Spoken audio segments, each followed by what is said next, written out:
Hola, te damos la bienvenida a nuestro canal. En Requiem existimos para que personas encuentren descanso y transformación en Jesús. No olvides suscribirte y compartir nuestro contenido con alguien más. Si quieres saber más de nosotros, visita www.requiem.church. Prepárate para recibir la palabra de Dios. Salomón, ¿qué es lo que quieres? Pídemelo y yo te lo daré.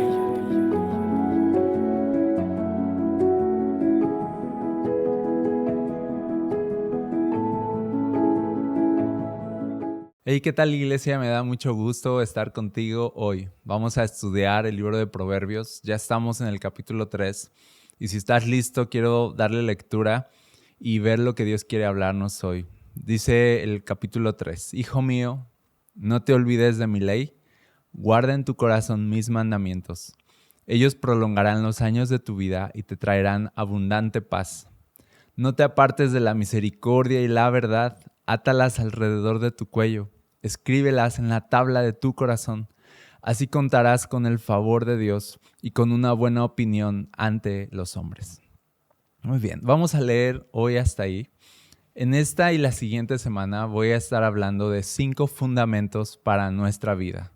5 fundamentos clave para nuestra vida con Dios. Así que hoy solamente vamos a ver 2 fundamentos, que es la palabra de Dios y el carácter de Cristo, que están contenidos estos fundamentos en estos 4 versículos que acabamos de leer. Ahora, al hablar de fundamentos en la vida, es algo que vemos aún en la naturaleza. Por ejemplo, un árbol tiene que echar raíces profundas primero, y con respecto a la profundidad de las raíces va a ser lo mucho que ese árbol va a crecer y se va a desarrollar.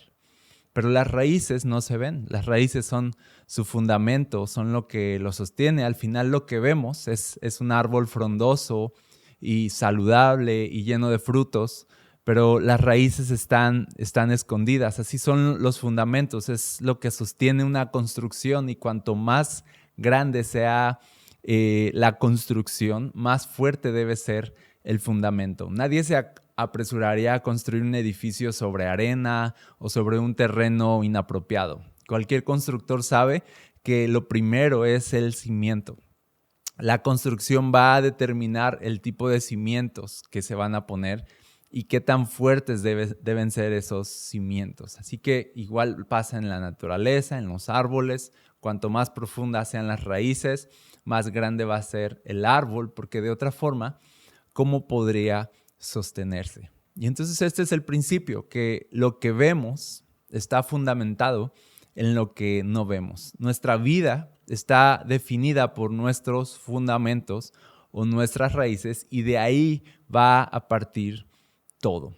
A veces vemos a personas que admiramos, personas a lo mejor cristianas, líderes, personas de mucha fe, y queremos imitar su fe y queremos imitar su vida y su andar y su hacer.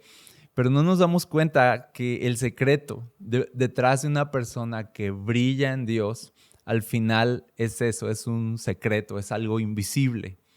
Es lo que no vemos en realidad en esa persona, lo que sostiene lo que vemos en esa persona. A veces admiramos a alguien por lo que vemos y tratamos de imitar lo que vemos, pero en realidad deberíamos tratar de imitar lo que no vemos, lo que no es lo que no está a simple vista. Entonces, a veces la pregunta que solemos hacer a las personas es ¿cómo le hiciste para hacer esto, para hacer aquello? Y casi siempre nos centramos en el cómo hacerle para esto, cómo hacerle para tener una familia sana, qué hacer para tener un matrimonio sano. Y pensamos que son principios, son cosas que hay que mover y decidir y todo se va a arreglar. Y al final no. Al final la pregunta real no es cómo le haces, sino la pregunta real es qué te llevó, por ejemplo, qué te llevó a tomar esas decisiones, bajo qué principios vives tú, cómo piensas tú, ¿no? ¿Qué es lo que te rige? ¿No? ¿Cuáles son tus valores? ¿Cuáles son las filosofías de tu vida? Porque eso es lo que sostiene a una persona, sus filosofías, su manera de pensar, sus fundamentos. Así que es más que decir cómo le haces, es decir, muéstrame tu fe, muéstrame tu corazón, enséñame tus pensamientos, tu manera de pensar. Y eso es lo que en realidad deberíamos imitar. A veces, entonces, la inestabilidad de nuestra vida no viene de que no estemos obrando, no estemos trabajando y estemos esforzándonos. A veces la inestabilidad de nuestra vida viene de que no tenemos fundamentos, no tenemos raíces profundas. ¿Y qué pasa cuando no tenemos fundamentos? No tenemos cimientos, pues todo nos pega, todo nos mueve, situaciones nos tiran, personas nos tiran, sequías espirituales o momentos malos nos llevan al piso. Somos personas que necesitan el panorama perfecto para sobrevivir, pero si algo sale mal, nos hundimos. Si algo se sale de la agenda, nos desmoronamos. Y si algo es difícil, nos desmoralizamos. ¿Por qué? Porque no tenemos raíces, no tenemos estabilidad. ¿Qué necesitamos entonces? Necesitamos crecer hacia abajo. Necesitamos crecer en los fundamentos, necesitamos crecer en lo secreto, en lo profundo, para que nuestros cimientos estén sólidos. Eso es lo primero en nuestra vida. ¿Qué creo? ¿Cómo pienso? ¿Cuál es mi fe? ¿Qué rige mi vida? Y cuando yo tenga bien esos fundamentos, entonces voy a ver resultados.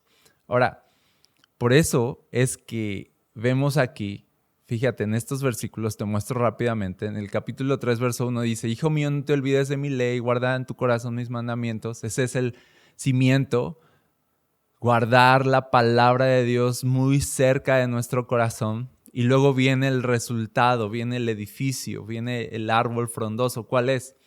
Ellos prolongarán los años de tu vida y te traerán abundante paz. Esta es la consecuencia de guardar la palabra, es años de vida y paz. ¿Cuál es el fundamento? Amor por la palabra. ¿Cuál es el resultado? Años de vida y paz. Luego el verso 3 igual dice: no te apartes de la misericordia y la verdad, átalas alrededor de tu cuello, escríbelas en la tabla de tu corazón. Ese es el fundamento, alguien que camina en gracia y verdad. ¿Okay? ¿Y cuál es el resultado? ¿Cuál es el edificio? Dice: así contarás con el favor de Dios y con una buena opinión ante los hombres. Entonces, al final es la consecuencia de lo que, en donde está fundamentada nuestra vida. La consecuencia la vemos en cómo es nuestra vida, ¿no? Dice aquí: paz, salud, años de vida, favor de Dios, una buena opinión ante las personas, gracia, ¿verdad? Entonces, todas estas cosas no vienen de la noche a la mañana. Todas estas cosas surgen de las raíces. Así que vamos a hablar hoy de estas raíces y vamos a hablar solamente de estos fundamentos. Ahora, te decía que al final, cuando tú tienes un proyecto, vamos a decir arquitectónico, de construcción, el tamaño del proyecto que te presenten y que se vaya a construir va a determinar el tipo de cimientos que se van a usar, ¿no? Entonces, al final, si tú te preguntas, bueno, ¿cuál es el proyecto final de Dios en mi vida? ¿Cuál es su proyecto final? ¿Ser exitoso? ¿Lograr cosas? No, su proyecto final es ser santo. Ser como Jesús es el proyecto final, así que es un proyecto grande. Así que los cimientos no pueden ser arena, no pueden ser inestables, tienen que ser cimientos sólidos, porque el proyecto final es llegar a la estatura, a la medida del carácter de Cristo. Dice Efesios 4:13, de este modo todos llegaremos a la unidad de la fe y del conocimiento de Dios, a una humanidad perfecta que se conforme a la plena estatura de Cristo. Y esta es la visión de Dios para tu vida, que tú seas como Jesús. Ser santo, ser como Jesús. No te debes conformar con menos y no debes de planificar tu vida hacia otro fin que no sea ser como Jesús y ser santo. ¿Cuál es la visión para tus hijos? Que estudien y sean exitosos y tengan una gran carrera y un gran trabajo. No. Que sean santos, que sean estudiantes santos, que sean exitosos pero santos, ¿sí?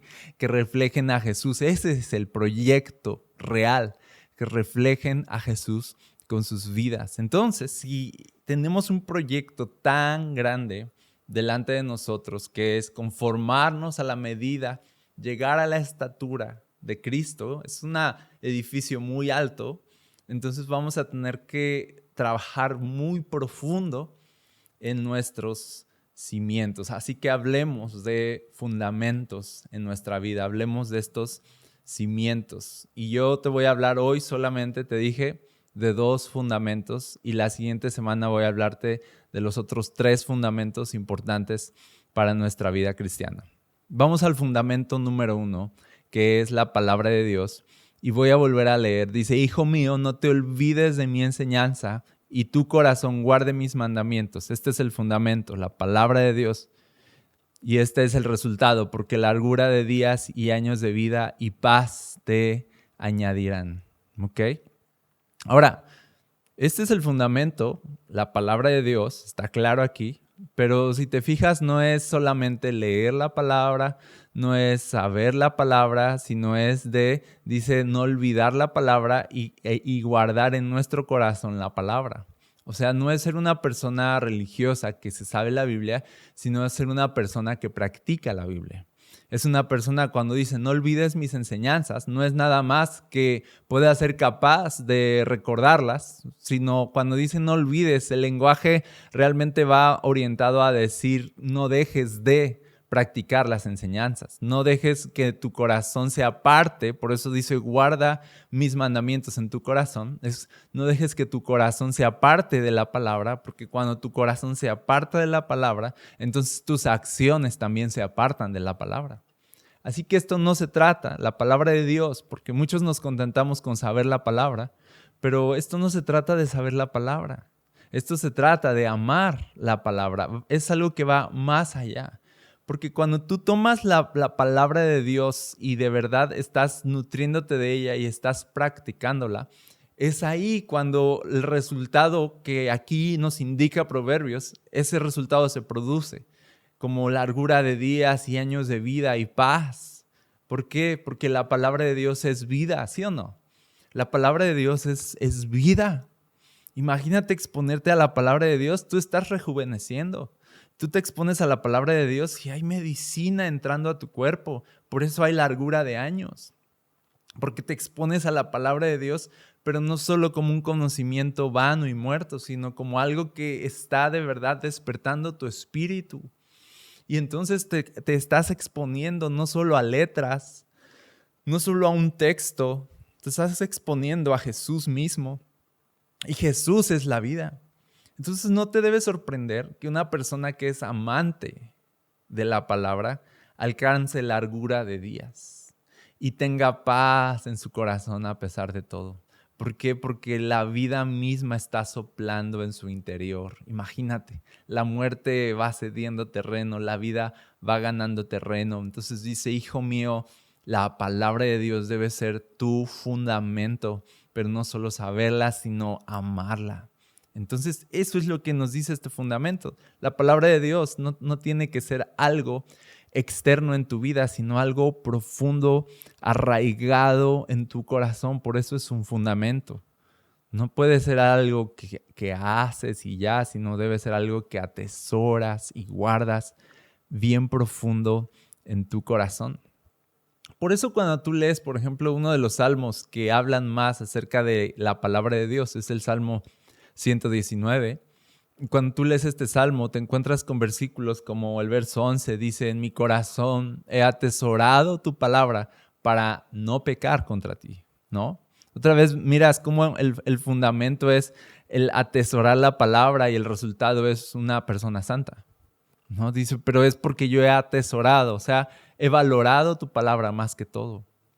Amo tu palabra más que todo. Dice el verso 14, me he gozado en el camino de tus testimonios más que en todas las riquezas. Otra vez, vemos algo profundo. Dice un gozo en el camino de tus testimonios. No dice me he aprendido los versículos, sino dice me causan placer estos textos. Me causan placer y los deseo más que todas las riquezas. Eso es algo profundo. Luego el verso 16 dice, me deleitaré en tus estatutos y no olvidaré tu palabra. Otra vez habla de algo en lo que tú encuentras placer y que tú abrazas en tu corazón. Y luego dice el verso 20, quebrantada está mi alma anhelando tus ordenanzas en todo tiempo. Entonces no solo es algo, la palabra no solo es algo en lo que te deleitas o es algo en lo que amas, sino también es algo que anhelas.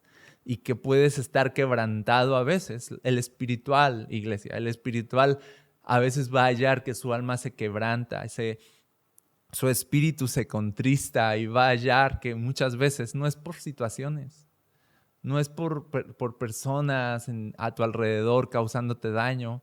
A veces simplemente es el espíritu que dice, necesito la palabra. Era lo que David decía, alma mía, ¿por qué estás angustiada? ¿Por qué estás triste? ¿No? Y era así como otra vez adoraré, otra vez me despertaré e iré a Dios. Y esa era la respuesta. O sea, al final la tristeza más profunda de nuestra alma en todos nosotros es la tristeza de no tener a Dios cerca. Esa es la tristeza verdadera. Las circunstancias pueden estar mal, pero si yo tengo a Dios voy a tener gozo. Pero las circunstancias pueden estar perfectas, pero si no tengo a Dios en mi vida, voy a estar triste, voy a estar desanimado. Y dice aquí, yo voy a estar quebrantado en mi alma mientras sigo anhelando más la palabra de Dios. ¿Sabes? A veces lo que necesitas es volver a conectar con la palabra de Dios profundamente. A veces esa necesidad que tienes de estar comprando, de estar experimentando, de estar yendo acá y allá y satisfaciéndote en este mundo, a veces simplemente estás suplantando, ¿no? Ese vacío lo estás llenando de cosas temporales y mundanas. Y a veces lo que tu alma necesita es lo simple de la palabra de Dios otra vez entrando en tu corazón. Porque somos personas insatisfechas buscando satisfacción en los lugares equivocados. Y nuestra satisfacción solamente viene de Dios. Así que, por eso dice, la palabra de Dios debe ser algo que tú atesores, que tú ames, en lo que hay es deleite. Yo te voy a decir algo. Esto es una lucha. Esto es una lucha. Tú debes pelear esta batalla por amar la palabra. En verdad. No es nada más abrirla y ya y empiezas a sentir mucha pasión. No es nada más lecturas con un corazón indiferente o lecturas por leer y ya sentirme que he cumplido. No, tú tienes que luchar y saber yo necesito que la palabra de Dios en verdad esté inyectando vida a mi espíritu. Yo quiero amar más la palabra de Dios, quiero experimentar a Dios a través de ella. Y eso es lo que este fundamento nos dice. No es saber la Biblia, es amar la palabra. No es saberme la Biblia, es conocer a Dios en la Biblia. Para que yo encuentre deleite en la palabra de Dios, yo debo ver a Dios en la palabra. Si de otra forma solo van a ser textos muertos que no traen vida a mi corazón. Así que la palabra de Dios es viva, dice. y penetra, dice, a lo profundo de nuestra alma y nos parte y nos examina y nos deja al desnudo. Entonces la palabra de Dios tiene un efecto transformador, pero un efecto vivificador. Así que fíjate, el resultado de tener la palabra de Dios entrando en tu ser, en lo más profundo de tu ser, y ser una persona amante de la palabra es largura de años. Dice, paz en tu vida. Ese es el resultado, porque tus raíces están conectadas a la fuente de vida. Obvio se va a notar. Obvio se va a notar. Hablando de raíces, el Salmo 1 nos habla muy bien de esto. Dice, cuán bienaventurado es el hombre que no anda en el consejo de los impíos, ni se detiene en el camino de los pecadores, ni se sienta en la silla de los escarnecedores. Dice, sino que en la ley del Señor está su deleite. Dice, y en su ley medita de día y de noche. O sea, la palabra de Dios no es algo indiferente en su vida, sino es su deleite, tanto que la busca y medita en ella de día y de noche. Y fíjense qué dice. El resultado de esto dice, si alguien hace esto, dice el verso 3, será como árbol plantado junto a corrientes de agua, conectado al Espíritu Santo, conectado a la vida. Y este árbol, dice, va a dar fruto a su tiempo y su hoja no se marchita, en todo lo que hace prospera. Dice, no así los impíos, que son como paja que se lleva el viento. ¿Por qué? Porque no tienen fundamento. Pero alguien con fundamentos en la palabra es alguien conectado al río de la vida, del Espíritu. Dice, así que pase lo que pase, cualquier estación, tú vas a estar dando fruto. Cualquier situación, todo va a obrar para bien, ¿no? Cualquier temporada en tu vida, dice aquí, vas a estar verde, no te vas a marchitar, vas a prosperar, pase lo que pase. Esa es la promesa, esa es la promesa para los que tienen su fundamento en la palabra de Dios. Dice largura de años, largura de días y años de vida y paz serán añadidos a ti. Ahora, este es el fundamento número 1. Voy a pasar al fundamento número 2, que está conectado con el número 1. Ahorita vas a ver por qué. Pero tiene mucho que ver también con la palabra de Dios, pero que la palabra de Dios no sea algo superficial. Fíjate el verso 3 ahora de Proverbios, capítulo 3, dice, la misericordia y la verdad nunca se aparten de ti. Ese es el fundamento número 2. Átalas a tu cuello, escríbelas en la tabla de tu corazón. Fíjate otra vez, debe ser algo profundo en ti. Dice, así hallarás favor y buena estimación ante los ojos de Dios y de los hombres. Este es el resultado. Favor y buena estima ante los ojos de Dios y de los hombres. ¿Cuál es el fundamento aquí? Yo le puse a este fundamento el fundamento del carácter de Cristo. Cuando tú estás fundamentado en el carácter de Cristo, lo que se ve es favor y buena estima ante los ojos de Dios y de los hombres. Ahora, ¿por qué digo carácter de Cristo en este versículo? Porque cuando Juan describe a Jesús como Dios glorioso en su evangelio, dice capítulo 1, verso 14, el verbo se hizo carne, Jesús, habitó entre nosotros y vimos su gloria. Gloria como del unigénito del Padre, y estas son las palabras clave aquí, lleno de gracia y de verdad.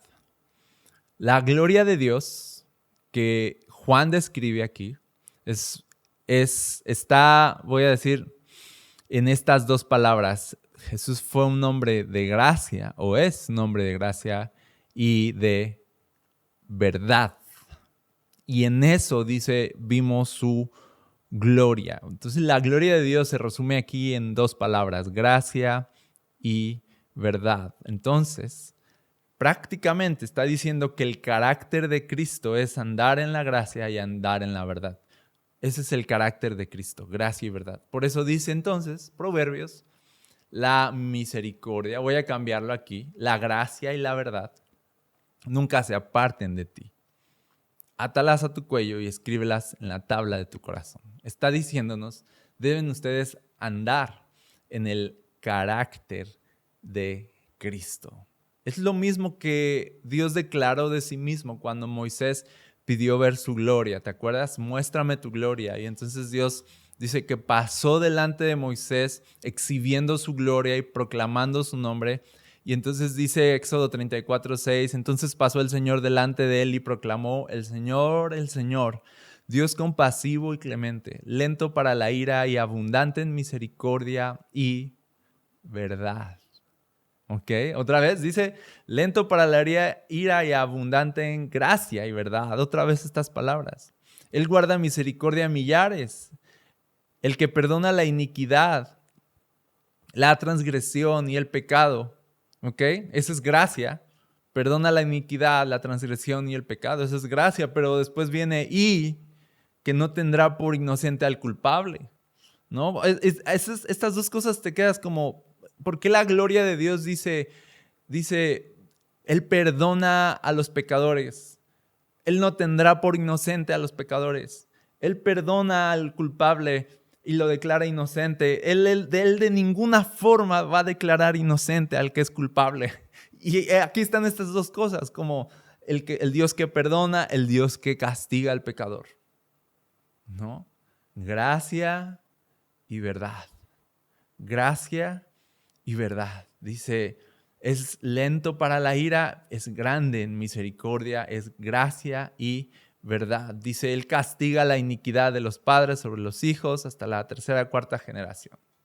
Entonces Dios es un Dios, de entrada vemos aquí en la manifestación de su gloria. También aquí cuando lo vemos con Moisés, igual lo vemos en Juan, es una manifestación de gracia. Es un Dios bondadoso, es un Dios misericordioso, ese es su carácter, ese es Él como persona. Estas cosas no son cosas que hace, son cosas que Él es y lo definen como Dios. Él es un Dios de gracia, Él te va a perdonar, Él te va a dar otra oportunidad, Él te va a abrazar cuando estés atravesando debilidades, Él va a sanar tus heridas, Él te va a levantar 7 veces y 7 veces te caes. Él va a estar ahí para ti. Okay, es un Dios de gracia, pero después vemos también, y es un Dios de verdad. Es un Dios justo, es un Dios fiel. Él no puede pasar por alto la transgresión y ya, no, lo vemos en la Biblia. Él va a dar a cada uno según su obra. Pero esto no lo hace un Dios malo. No es que la verdad y la gracia se opongan. La verdad y la gracia operan en el mismo ser de Dios. Y no tiene Dios que a veces tener gracia y a veces actuar con justicia y verdad. No, Dios es un Dios de gracia y verdad, las dos cosas. Entonces, cuando vemos a un Dios de verdad, a un Dios fiel, ¿ok? Esto no lo hace un Dios malo, sino un Dios confiable y justo. Podemos saber que Dios no va a mentir, podemos saber que Dios siempre va a actuar con justicia. Y en medio de eso, aunque Dios siempre va a actuar con justicia, Él también puede perdonar a todo aquel que se arrepiente. Entonces es un Dios confiable porque es un Dios de verdad, es un Dios fiel que no va a pasar por alto la transgresión, es un Dios de justicia, pero también es un Dios de gracia, que aquellos que se arrepienten y se vuelven a Él los puede perdonar. Es un Dios de gracia, paciente, que va a esperar a que te arrepientas, te va a dar tiempo para que lo hagas. Es un Dios de gracia y de verdad, y en esto está contenida su gloria. ¿Ok? Ahora, Jesús entonces no es gracia y ya, ¿verdad? Jesús no es gracia y ya. Y yo veo que muchos hoy prefieren ver a Jesús como un hombre de gracia, que le caía bien a todos, pero no es así. Jesús fue odiado por muchos. Su carácter era hermoso porque podía ser tan bondadoso, pero también podía ser tan firme en sus convicciones y defender la verdad. Podía ser tan misericordioso, pero tan celoso de la verdad. Lo veías recibiendo a los niños y bendiciéndolos. Y lo veías volcando las mesas de los cambistas lleno de celo. Lo veías siendo compasivo con las prostitutas, pero después también lo veías acusando de hipócritas a los fariseos. Era un hombre completo. Era un hombre de gracia y verdad. Y me encanta que Juan haya dicho, vimos su gloria, gloria del unigénito del Padre lleno de gracia y verdad. No. Jesús no le caía bien a todos. Jesús fue odiado por muchos. ¿Por qué? Por la verdad en la que caminó, porque Él era la verdad. Y la verdad no le gustó a muchas personas. Por eso lo crucificaron. No crucificaron a Jesús porque fuera bueno, ¿verdad? Lo crucificaron por la verdad. Lo crucificaron por las cosas que enseñó, porque Él se paró en la verdad y estuvo dispuesto a sufrir el rechazo que este mundo aplicó sobre Él por causa de esa verdad. Así que no fue como que, ¿qué es lo que llevó a Jesús a la cruz? Humanamente hablando, si preguntaran,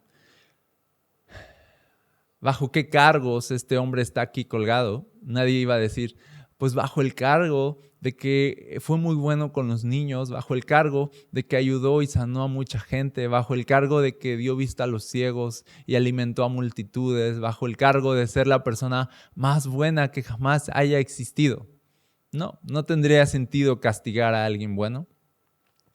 Pero Jesús sufrió la cruz bajo el cargo de haber declarado que Él era Dios. El haberse parado en la verdad lo llevó a la cruz, humanamente hablando. Ya sé, la cruz, lo que lo llevó a la cruz fue el amor y la obediencia al Padre, pero humanamente hablando así es. Así que la gloria de Dios está en estas dos cosas, gracia y verdad. ¿Okay? Estoy dispuesto a perdonar, pero no estoy dispuesto a vender la verdad. Cuando perdono, la verdad sigue en pie, mi santidad sigue en pie. Es más, mi capacidad de perdonar a un pecador es mi gloria, dice Jesús.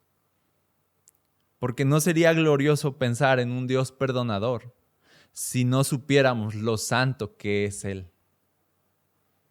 Si Dios perdonara al pecador, pero no tuviéramos idea de lo santo que es Él, sería como algo de rutina, algo que cualquiera haría. Pero debido a que Él es tan santo que no puede pasar por alto el pecado y que pase por alto el pecado, esto es glorioso. Esto es lo que explota, hace explotar nuestra cabeza y dice, ¿cómo un Dios santo puede amarnos tanto? ¿Cómo un Dios tan lleno de verdad y justo puede darme otra oportunidad? Y eso es real.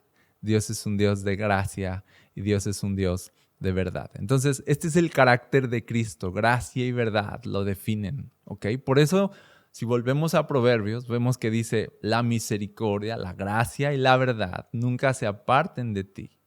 Dice, átalas a tu cuello y escríbelas en la tabla de tu corazón. ¿Qué nos dice este fundamento de vida? Dice, debes caminar en el mismo carácter de Cristo.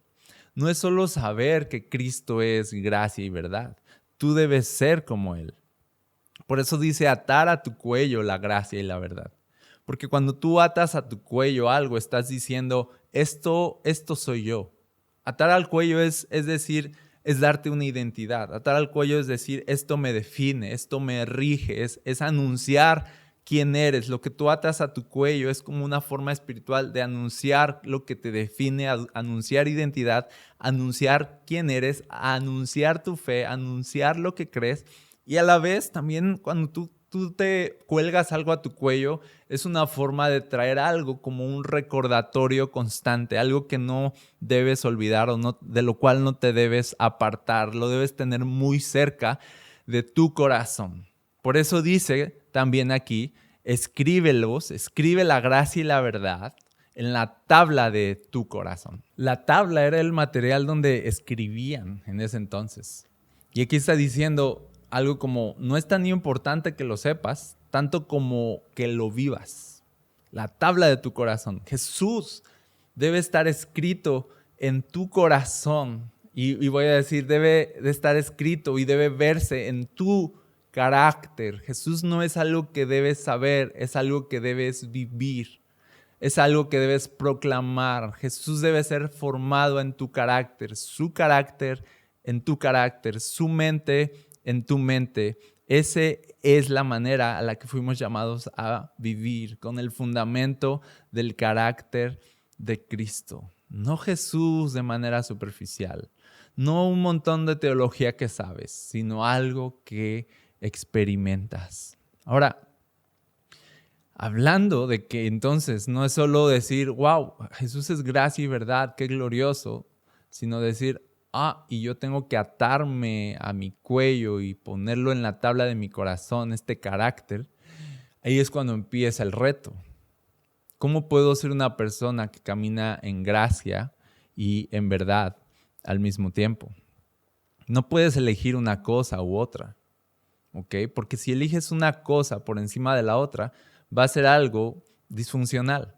No es algo sano y no es el carácter de Cristo.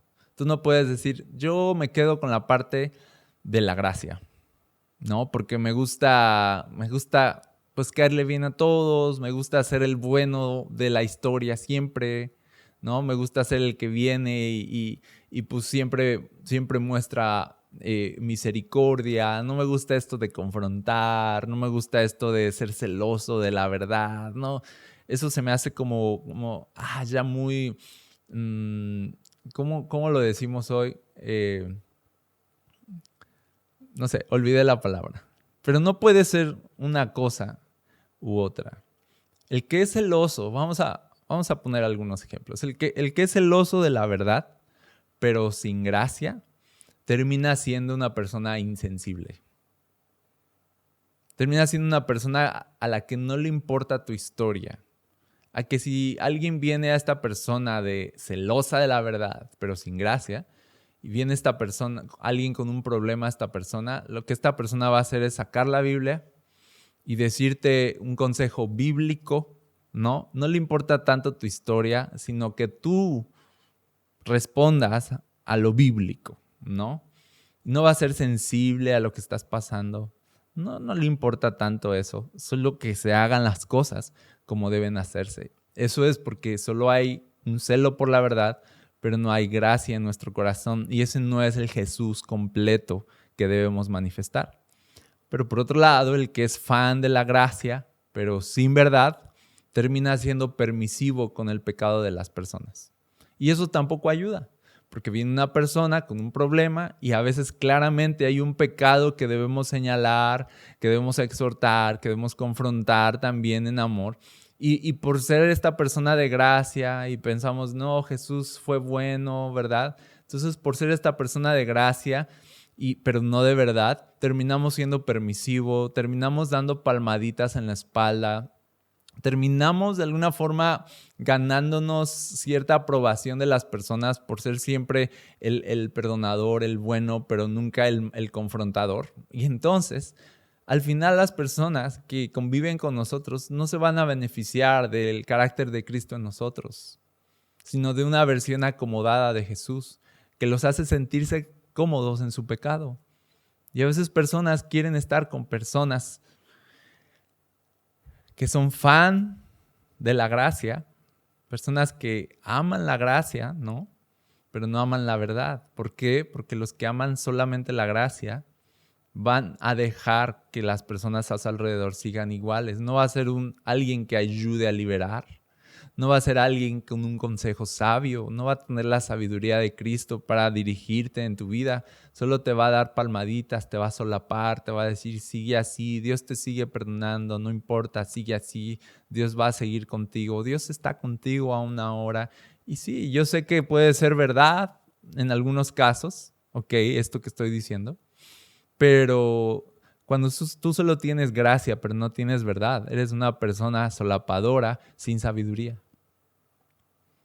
No, necesitamos las dos cosas porque gracia y verdad es el balance perfecto. Si solo queremos gracia, terminamos por aceptar todo. Si solo queremos verdad, terminamos por rechazar todo. Gracia y verdad. ¿Ok? Si solo hay verdad sin gracia, es cuando tomamos la Biblia, es tomar una ley en nuestras manos, pero no la ley en nuestro corazón. Es algo que lees, pero no es algo que sabes en lo profundo. ¿Ok? Y esta era la intención de Dios cuando Él empieza a decir por medio de sus profetas: yo voy a escribir mi ley en sus corazones y en sus mentes. Esto lo dice, se los voy a leer. Ezequiel 36:26 dice: les daré un corazón nuevo y pondré un espíritu nuevo en ustedes. Les quitaré el corazón de piedra que ahora tienen y les daré un corazón sensible. Fíjate. Pondré en ustedes mi espíritu y haré que cumplan mis estatutos y que obedezcan y pongan en práctica mis preceptos. Aquí la idea de Dios es, ¿saben qué? Que ya no les voy a dar una ley, un libro, un texto para que sigan, sino ahora voy a darles mi espíritu. Mi carácter lo voy a escribir en la tabla, pero de su corazón y de su mente. Y dice, para que así van a ser personas no que obedecen un libro, sino que obedecen a mi carácter, a mi corazón. Van a ser personas que en vez de hacerse la pregunta, ¿es esto bíblico? Van a hacerse la pregunta de, ¿esto agrada a Dios? En vez de hacerse la pregunta, ¿esto va de acuerdo a la Biblia? Van a hacerse la pregunta de, ¿esto es conforme al corazón de Dios? Y esa es la idea de Dios, no que te sepas la Biblia, sino que andes conforme a su corazón. Por eso Jeremías 31:33 dice, este es el pacto que después de aquel tiempo haré con el pueblo de Israel, afirma el Señor. Pondré mi ley en su mente y la escribiré en su corazón. Yo seré su Dios y ellos serán mi pueblo. Esta fue la idea de Dios al final, que su carácter estuviera escrito en nuestro corazón por medio de su Espíritu Santo viniendo y bautizándonos, redefiniendo completamente nuestra vida, alterando nuestra manera de pensar, desarraigando todo lo vano y lo sucio y plantando santidad, justicia, verdad en nuestro corazón, gracia, el carácter de Cristo en nosotros. Esa es la idea final de Dios. Y dice, esto los va a hacer personas sensibles, personas que sienten, personas que no solo se basan en un texto, sino se basan en el Espíritu también. No, son las dos cosas. Esto era la idea de Dios. No siempre, iglesia, tenemos que sacar la Biblia fríamente para examinar una situación o un caso difícil, sino que dice la Biblia, cerca de ti está la palabra en tu boca y en tu corazón. No es solo texto, es el carácter de Cristo en tu corazón. Yo veo esto, que a veces alguien que da consejería con la Biblia por delante, aquellos apasionados por la doctrina, apasionados por la sana doctrina, por la verdad, a veces personas con verdad pero sin gracia, pueden aplastar en consejería, pueden aplastar sin gracia el corazón de alguien que necesita a Jesús. Esto yo siempre he pensado en esta historia de Aarón, cuando tú sabes que sus hijos encienden un fuego extraño, dice la Biblia, encienden sus inciensos de manera inapropiada delante de Dios, no de acuerdo. Voy a decir, quemaron incienso fuera de la ley, quebrantaron la ley. No fueron bíblicos, ¿verdad? Al adorar, ¿ok? Y entonces dice que salió fuego de la presencia de Dios y murieron. Y entonces viene Moisés con Aarón y primero un tanto insensible, Moisés le dice, no llores por esto, ¿no? Ellos hicieron lo malo ante Dios. Pero después pasa que los panes o parte del sacrificio que ellos tenían que tomar como porción como sacerdotes, parte de las ofrendas por el pecado y el sacrificio, ellos tenían que apartar una porción para ellos porque ese era su alimento y debían comer esos sacrificios en la presencia de Dios. Y dice la Biblia que Aarón, en vez de comerse la parte selecta del sacrificio para ellos, dice que la quemó, ¿no? Quemó todo el sacrificio. No apartó nada. Lo dio todo a Dios, como tenlo todo.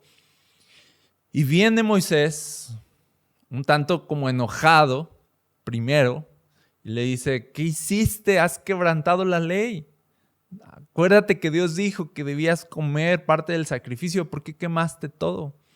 Y entonces Aarón responde y le dice, ¿habría agradado a Dios? Esa es la respuesta de Aarón. ¿Habría agradado a Dios que yo comiera del sacrificio siendo que mis hijos acabaran de morir? O sea, ¿habría agradado a Dios que yo no guardara un luto y hiciera como si nada pasara? ¿Habría agradado a Dios que yo endureciera de tal forma mi corazón? Le dice Aarón a Moisés. Y Moisés dice que escucha la historia de Aarón y queda satisfecho y le dice, está bien. Entonces te voy a decir aquí Aarón quebrantó la ley, ¿ok? Pero agradó el corazón de Dios. Esto pasa todo el tiempo. Esto pasa todo el tiempo en la Biblia. Esto pone en jaque mate a los amantes del texto. Esto pone en jaque mate a los fariseos, los puso en jaque mate. Jesús con este tipo de textos ponía en jaque mate a los fariseos y les decía, a ver, ¿cómo el sacerdote le dio a David de los panes de la presencia que solo debían comer los sacerdotes? ¿Cómo se los dio? Solo porque tenían hambre, ¿no? Alimentó a alguien hambriento con panes inapropiados y quebrantó la ley, pero cumplió la ley de Cristo al alimentar al hambriento. Y aquí tú empiezas a ver en la Biblia estos lenguajes de gracia y de verdad, ¿no? Donde en algún punto Dios dice, aquí voy a aplicar gracia, y en algunos puntos dice, aquí voy a aplicar verdad, pero entonces la Biblia nos enseña claramente que debemos ser personas entonces, que caminemos en ese balance y que aprendamos a saber cuándo es gracia y cuándo es verdad, ¿no? Porque si solo queremos gracia, vamos a pasar por alto muchos pecados que debíamos haber juzgado, que debíamos haber señalado para libertad y transformación. Así que en este pasaje me gusta mucho que Moisés se sintió satisfecho de que Aarón hubiera actuado no conforme a la ley, sino conforme al corazón de Dios. ¿Ok? Así debemos caminar nosotros, conforme a la verdad escrita en nuestro corazón, porque así ya sé cómo reaccionar, qué decir, porque ya no es algo que leo, sino es algo que forma parte de mí. ¿Ok? Ahora, esto que estoy diciendo enoja mucho a los que siempre están pensando de manera bíblica y dicen, ¿es bíblico esto? No. Y esa es la pregunta que se hacen, ¿es bíblico? ¿Es bíblico? No. La pregunta real para nosotros los cristianos es, ¿esto es de Cristo? ¿Esto es conforme al corazón de Dios? Esa es la pregunta real que hoy nos hacemos. Por eso la Biblia en Gálatas 6:2, fíjense este lenguaje, déjenme ir profundo un poco más con esto. Dice Gálatas 6:2, lleven los unos las cargas de los otros y cumplan así, fíjense ahí, la ley de Cristo. Este es un nuevo lenguaje para los cristianos. No es la ley de Moisés, sino la ley de Cristo. Esto es diferente. Dice, ustedes lleven las cargas los unos de los otros y van a estar cumpliendo la ley de Cristo. ¿Qué está diciendo? Van a estar caminando en el carácter de Cristo. Van a estar caminando conforme al corazón de Dios, guiados por el Espíritu Santo. Más allá del texto, ¿verdad? Es el carácter escrito en nosotros. ¿Ok? Es diferente. Algunos dicen, pero eso es muy peligroso, guiarse por el Espíritu, la ley de Cristo, ¿no? Es muy peligroso salirse del texto. Mejor me quedo en lo seguro, ¿no? Mejor me quedo en lo escrito, para que el corazón es engañoso y lo que sea. Pero ahí te va esto, a veces por quedarte en lo seguro, en lo que está escrito, pasa todo el tiempo que perdemos de vista lo más importante. Jesús se los dijo: ay de ustedes, fariseos hipócritas, que diezman la menta y el comino, pero pasan por alto lo más importante, la misericordia, ¿verdad? ¿Te acuerdas? Pasan por alto la gracia. Son gente abnegada, sin gracia, son gente obediente al texto, sin gracia, insensibles. No escuchan las historias, no ven el corazón, solo ven el texto. Solo usan el texto para juzgar las historias. No es así, deben ver las historias y juzgar con equidad, conforme a la verdad, pero conforme al carácter de Cristo, gracia y verdad. Entonces sí, yo te digo, puede ser peligroso abandonar el texto y guiarse por el Espíritu, pero no debe ser así.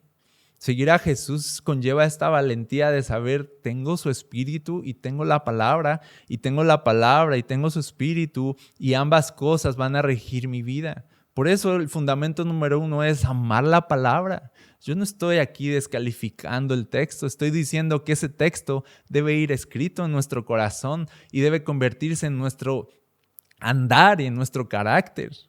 Porque si ese texto está en nuestra mano, casi siempre vamos a juzgar con el texto. Pero si ese texto está en nuestro corazón, vamos a saber cómo responder en cada caso. Y eso es lo que busca Dios en sus hijos, que sepan cómo responder en cada caso. Pero no porque van al texto, sino porque el texto está en su corazón y entienden el corazón de Dios y caminan en el carácter de Cristo. Y así es la única forma en que ya no vamos a pasar por alto las cosas más importantes de la ley, que es la misericordia, que es el amor. Entonces, nuestra guía hoy como cristianos, primaria, te voy a decir, y que de alguna forma sin esta guía tendríamos que pensar que es muy peligroso. Yo te diría, ahí te la voy a voltear. Peligroso es leer la Biblia sin el Espíritu Santo. Eso es peligroso. Unos dicen, no, peligroso es abandonar la Biblia y guiarse por el Espíritu. Yo te digo, no. Si tú te guías por el Espíritu, de verdad, el Espíritu te va a llevar a la Biblia. Y te va a revelar la Biblia. En verdad. Entonces, tú debes de guiarte por el Espíritu, porque el Espíritu, dice, es el que te guía a la verdad. Jesús lo dijo. Pero si tú dices, no, yo mejor me lo aseguro, me quedo en el texto, muchas veces el que se queda en el texto se independiza del Espíritu y se vuelve insensible. ¿Ok? Pero aquellos que se llenan del Espíritu siempre van a ser guiados al texto. Romanos 8:14 dice, porque los hijos de Dios son todos aquellos que son guiados por el Espíritu de Dios. Así que es un balance perfecto. Para nosotros, usar la palabra balance es lo adecuado, ¿verdad? Para nosotros, pero no es que Jesús tenga un balance. No, para Jesús es una fusión. Y vimos su gloria lleno de gracia y de verdad. Así que finalmente yo te quiero decir esto. El Espíritu Santo nunca se va a oponer a lo que está escrito. ¿Ok? El asunto es que lo que está escrito puede aprobar o descalificar muchas cosas. En algunos casos hay juicio, en algunos casos hay gracia, y no podemos encajonar a Dios. Vemos a un Dios que perdona al pecador, pero vemos a una ley que condena al pecador, y vemos que las dos cosas están ahí. ¿Qué necesitamos? Necesitamos discernimiento, guiados por el Espíritu Santo. Y desde el deseo profundo de conocer a Cristo en la palabra, y no solo conocer la palabra como un texto, es que vamos a tener el carácter de Cristo en nuestro corazón. Cuando en un momento le trajeron a una mujer hallada en adulterio y la pusieron ahí ante Jesús para que Jesús juzgara. Eso es tan importante porque la ley, dice, venía la ley como arrojando a esta mujer al juicio, y la ley decía que ella debía morir. Pero entonces los fariseos quieren probar a Jesús a ver si se va a saltar la ley. Y les dicen, ¿tú qué dices? La ley dice que muera, ¿tú qué dices? Y Jesús dice, yo digo, ¿no? Yo digo que el que esté libre de pecado, que sea el que ejecute el juicio sobre esta mujer, ¿no? Y de alguna forma Jesús estaba volteándoles la ley, ¿no? Ellos vienen con ley y Jesús les pone la ley en sus caras. Ellos vienen a acusar al pecador y Jesús se las voltea y les dice, pues todos ustedes son pecadores, ¿no? Entonces todos merecerían morir, ¿no? Y de alguna forma Jesús está salvando a esta mujer. Jesús con sabiduría y gracia está salvando a esta mujer. Jesús no está siendo permisivo con su pecado. Jesús está viendo y reconociendo en esta mujer a una persona que está arrepentida, que está siendo señalada y que obviamente está viendo las consecuencias de su pecado y que lo que ahorita necesita, ok, Jesús lo vio en sus ojos, en su historia, es perdón. Ok, Jesús pudo haber sido frío. Ok, bíblicamente esta mujer debe morir, ¿no? Pero Jesús no fue frío. Jesús fue sensible, ¿verdad? Y dijo, bíblicamente debe morir, pero el corazón de Dios, en el corazón de Dios va a vivir. Punto. Y dice Jesús, no te condeno, ve y no peques más. Así que termino con esto. El resultado de caminar en el carácter de Cristo, gracia y verdad, dice, vas a tener favor y buena estima ante los ojos de Dios y de las personas.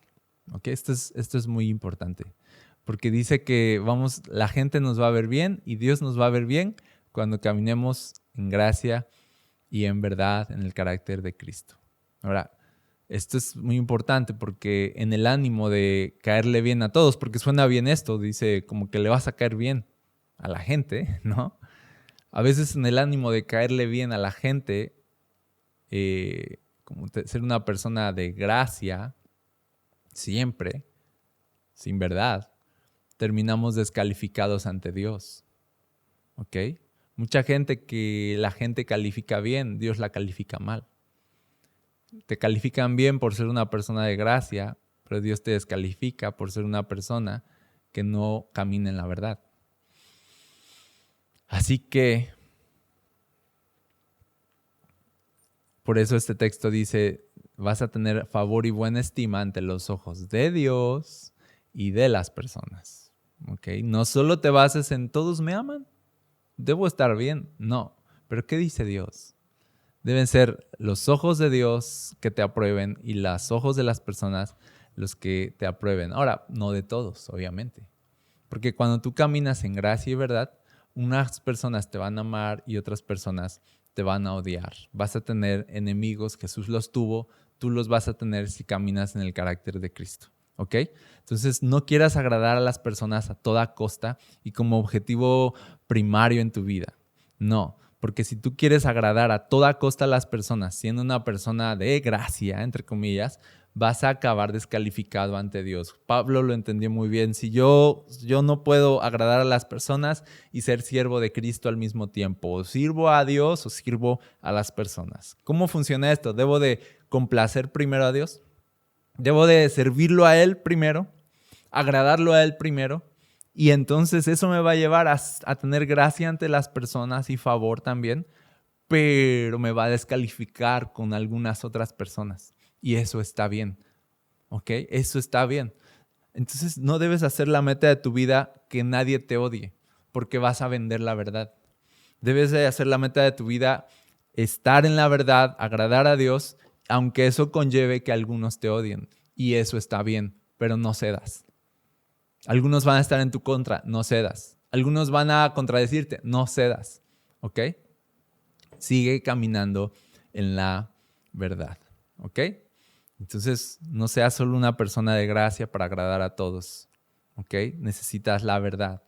Y la verdad te libera. La verdad puede ser difícil de oír, a veces confronta, nos persuade del error, pero la verdad también es amor, porque el amor no te deja como estás. Funciona algo así, la gracia te recibe como eres, pero la verdad te lleva a donde debes estar. Lo repito, la gracia te recibe tal como eres. La gracia te recibe tal como eres. La verdad te lleva a donde debes estar. ¿Ok? Estos son los dos fundamentos que vamos a ver hoy. Pero estas palabras, gracia y verdad, son el carácter de Cristo. Y acuérdate, Cristo es la roca, ¿verdad?